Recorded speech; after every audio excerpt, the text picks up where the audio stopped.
On the workbench today we have the Bachmann Class 205 diesel multiple unit, which is a lovely model, and we're going to equip it with a sound decoder. We've gone for something slightly different this time. We've got LokSound, equipped with sounds by Legoman Biffo. Welcome back to Workbench Wednesdays. Simon's Train Adventures. This comes with a really nice big exploded diagram and some pretty clear instructions, I think, as to how to take the unit apart. So I'm quite hopeful that this shouldn't be too complicated. A pair of screws at the front and then clips running front to back after that.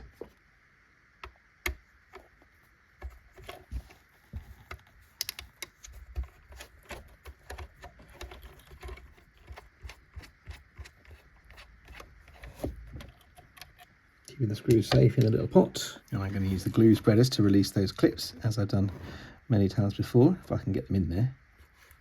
Yeah, there we go. Gosh, that's frustrating. Gently working my way backwards to release the other clips.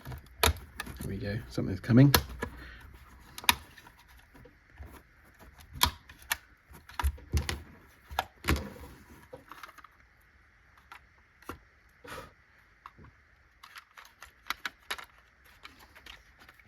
There we go. There are glue marks in there, so I think someone at some point had glued that in. But anyway, we've got it out now.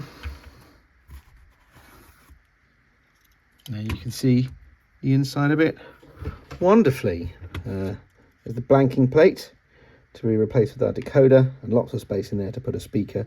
There's also this section of seating which you can remove to fit a speaker in there if you want to, but I think the speaker I've got is going to fit up here, so I don't think I need to do that.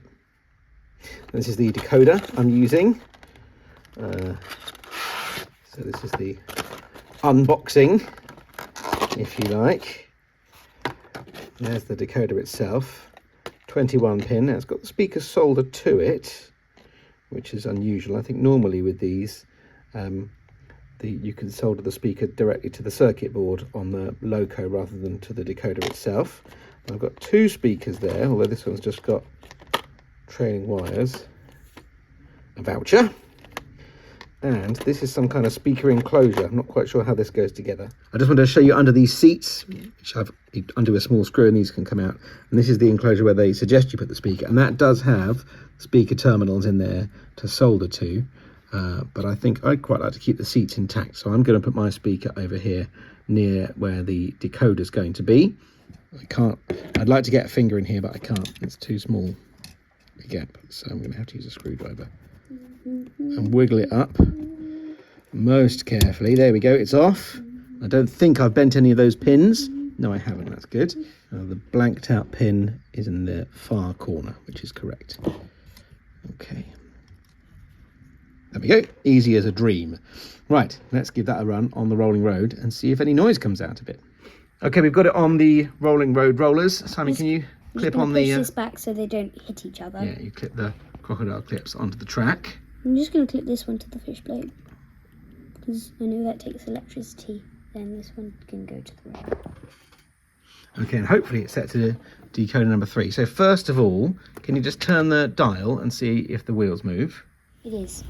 Yes, it's hard to see, isn't it? But it is moving. Okay, bring that to a stop then. No, it's not anything, it's enclosure yet. I think there's an enclosure to build around that. But could you fire up function 1?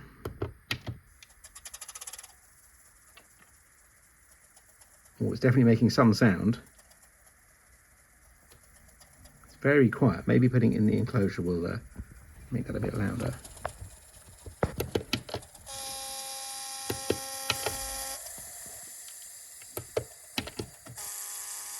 Okay, well, it's working, so that's a great start.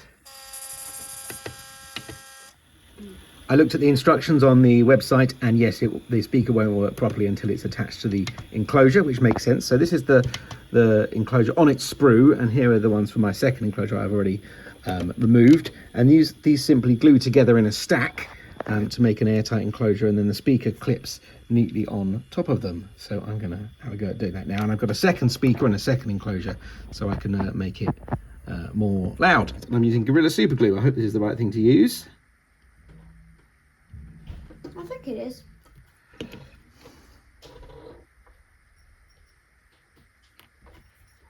Here's one. Now I'll do the other one.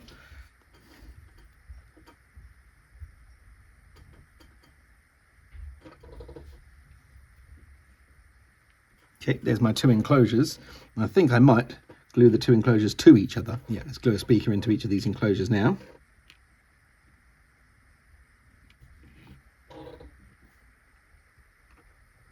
That's that one. I'm now going to glue the two enclosures together because I just think that'll make it easier to do the installation, properly airtight as well. I haven't connected them together electrically yet. I'm going to do that next. First of all, glue the two enclosures together side by side. Well, Simon is doing some sorting. Simon is sorting out my tools for me. There we go, that probably has dried. And now time to connect the speakers together electrically in parallel. The thing I always forget about these speakers is they are magnetic, which means when you get near them with a soldering iron, they jump up. A technique that I've used quite a lot is to tape the speaker down. Sorted. There we go, that's good. Okay, so we've got the two speaker enclosures fixed to each other and connected electrically. Oh, now we're talking. That's a lot louder.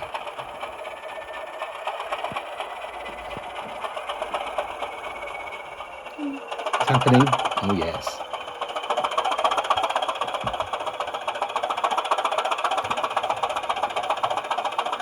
And the wheels are turning still.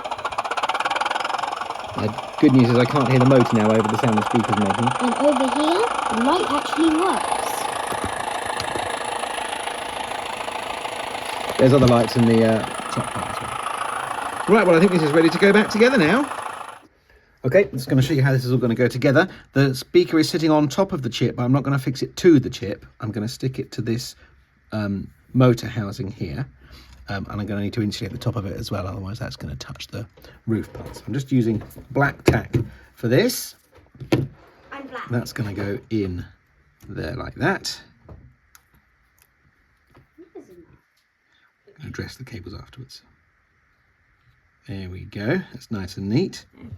Okay, so here you can see I've got the speaker fixed to this motor housing unit here, and there's an insulating strip on the top so it won't touch the roof. Another quick test, check it's all still working. Oh yeah. Time to attempt reassembly.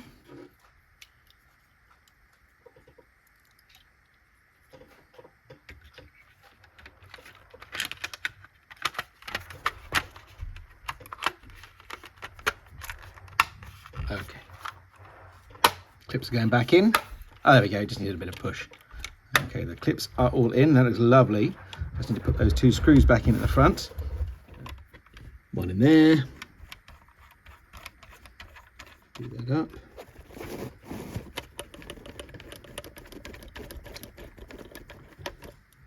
And there it is reassembled. Okay, we've got it out in the train shed in the bay siding.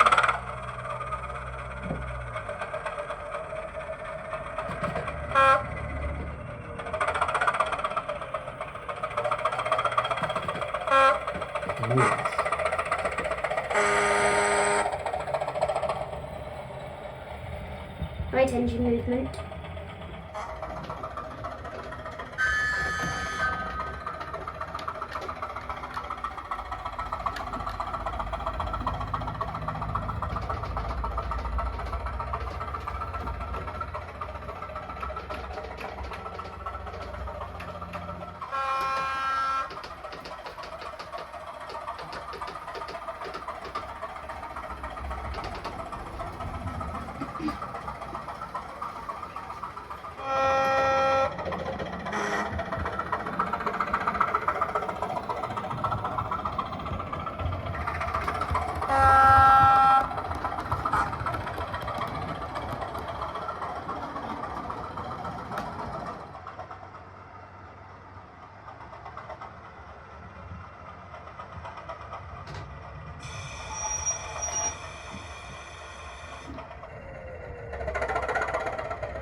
So now we are going to do something we haven't done before, which is we are going to cycle through all the different sounds we've fitted into this Class 205. Let's kick things right off with sound function number 1.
This has been another really fun project, one of the easier sound decoder installations I've done. I hope you've enjoyed watching it.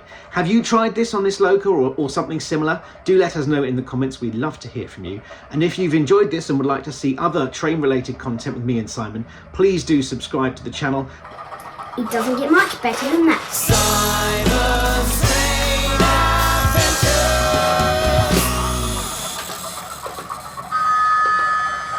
Don't know what that is.